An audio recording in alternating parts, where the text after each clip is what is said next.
Sir Rome, kung ito na lang kaya kasi mas may class.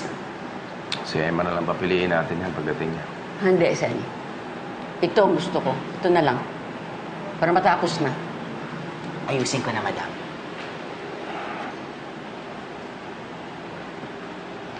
Anak, I know things will be worse for you from now on. At makakaramdam ka ng matinding kalungkutan dahil wala na si Austin.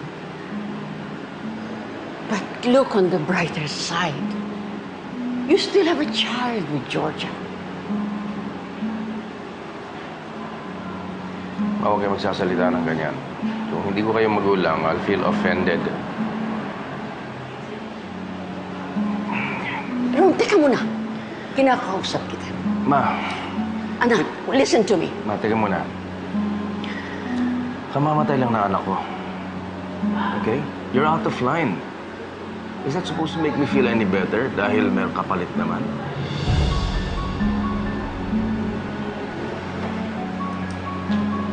Ron, don't take this the wrong way. All I'm trying to say is you're still blessed. You have a coming child you can take care of. And that is something to look forward to. Are you listening to me? Excuse me. Rome! Rome!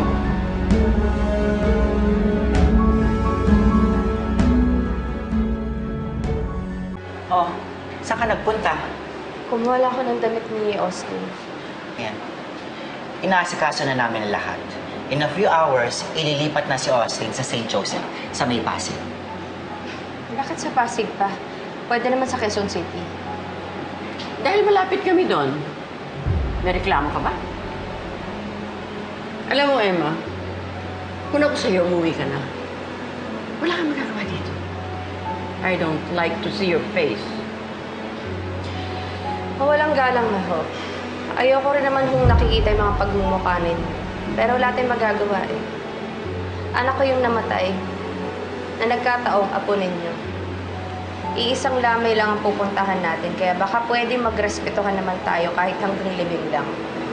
Who says you can go to Austin's wake? Paulit-ulit na lang ho ba talaga tayo? Ako ho ang ina at hindi niyo akong pwedeng pigilan na makita ang anak ko. Do I look like I care? Kung ikaw ang ina?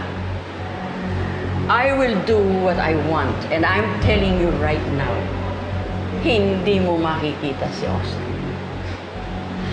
So ano ang binabalak niyong gawin? Ipalipat-lipat ang bangkay ng anak ko? Katulad ng nilipat niyo siya ng ospital nang hindi man lang ako sinasabihan? Hindi niyo na ho magagawa yun? Mapipigilan pa rin kita. E di subukan mo. Kung ganon, magkakasubukan pala tayo. Emma, matira matibay. Game on!